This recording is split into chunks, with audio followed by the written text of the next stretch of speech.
All right, I just want to do the quiz for you this week because this chapter on income is not going to be a big part of the final. So I'm just going to go over the particular quiz. Next week, when we start doing the macroeconomics, that will be a large part of the final. So let me just do this quiz for you. It may be worded differently when you take the quiz, but so this is what Chapter 10 quiz. I'm going to work the problem as a student here.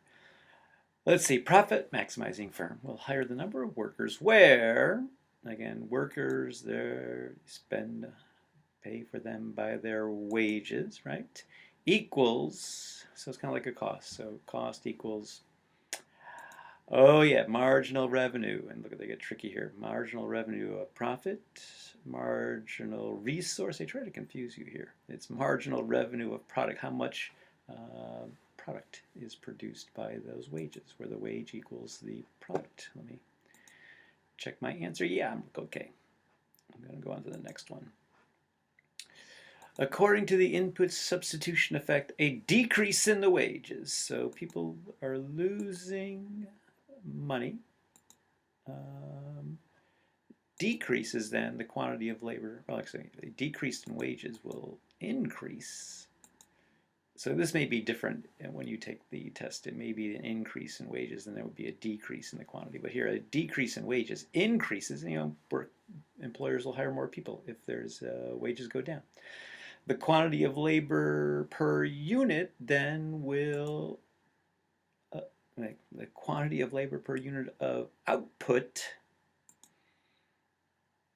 So the quantity of labor demanded will increase too. Let me check my answer on this one. Yeah, I'm okay on that one too. So again, just watch the wording when you take it here. Let me go to the next one. Maybe I'll give you as many times as you want to do this one since I'm doing it for you. The logic of income effect for leisure time is that a decrease in wages, actually let's do increase in wages. I'm just going to change I can show you how this thing can change. I'm going to reload it because it may, you may come up with a different question when you take it. But again, I'll let you take it as many times as you want. The logic of income effect for leisure time is an increase in wages, right, will increase again, real income. Real income is inflation, when you take inflation into account. And the leisure is a normal good. So it will be, if wages increase, there will be an increase. I want to take more time off. And a decrease in labor time. Let me check my answer. Great. So this happens in my neighborhood, actually. There was a big tax decrease, which means an increase in income, especially in the 80s and 90s. And basically, people had more income, and a lot of guys in my neighborhood work part-time because they do have more income. Their wives tend to work the same, but a lot of guys in my neighborhood have way too much leisure time on their hands, myself included. So let's see, you're projected to earn $140 a week, right? Your wages increase from $10 to $13 an hour. So I'm getting more money, basically. I'm beating this because, what's 40 times 10 is 400, and this is even more money than that $140 a week if I'm working 40 hours. I will respond by, because I'm making more money than I need, I'm going to be working less hours instead of more hours. In other words, your labor supply curve then is downward sloping. I think we can do a quick graph. We can see this. And again, this may be worded differently. It may be a decrease in your wages. So then again, these would be the opposite, except it's always going to be a downward sloping graph. Let's see, what's next? An increase in the demand for nurses will, of course, if there's an increase in demand for nurses, it's going to increase their wages, which this happened a lot in the 1990s. There was a really kind of shortage of nurses here. And this will increase then the equivalent quantity of nurses' services because, again, more people go into the nursing field, which did happen. Let me check my answer. Yeah, okay, I'm all right. You never know. I could get one of these wrong. A minimum wage for a restaurant worker brings good news to the worker who. A minimum wage for workers brings good news to workers who. Oh, of course, keep their job, right? Because again, if minimum wage goes up, some people are going to lose their jobs. Some people get to keep their job. Of course, that's going to be good news.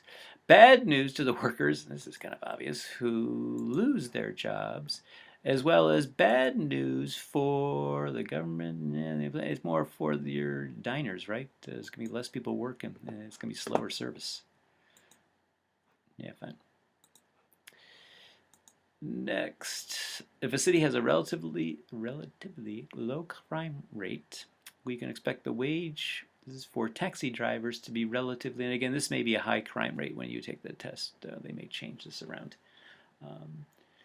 So if it's a low crime rate, then it's not a high risk occupation, so it's going to be low relatively.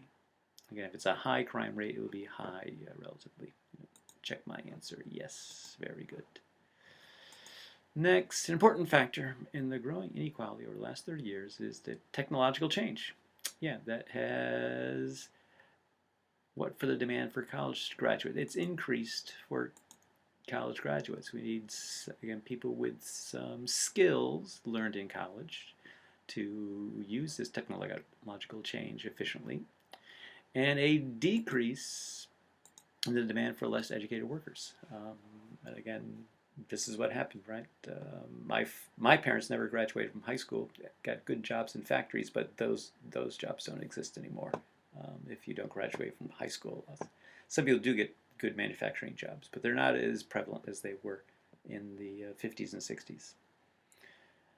All right, let me check my answers, make sure I got it right. Yes, of course. Next, which is the factor why college graduates earn a higher wage than only high school graduates? Yeah, because they pay off their student loans. No, college graduates are better entrepreneurs. Nah, that doesn't really matter. Again, you're an entrepreneur, you're an entrepreneur.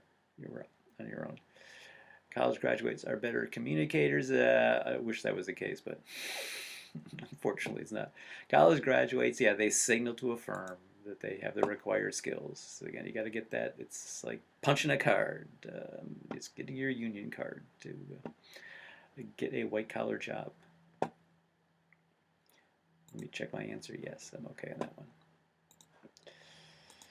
Next, government spending and tax policies have reduced the overall poverty rate in this country, and they have. There was a war on poverty. Lyndon Baines Johnson starts in the 1960s, and the poverty rate was roughly around 20%, and brought it down to around 10% quickly. They did this quickly in the 1970s, and it's been stuck on this forever. Stuck on this, that's 10% since then, and that's perplexing for a lot of economists. Let me check my answer. That's okay. I know this because I teach the history of economics. And I think I'm done. All right, there it is. So just watch out. Some of the wording may be differently, but I'll go in and change the settings right now for this quiz. Instead of 2, you get as many attempts as you want to do this one. And that doesn't matter. You can print this thing out if you want. All right. Any questions? You can email me.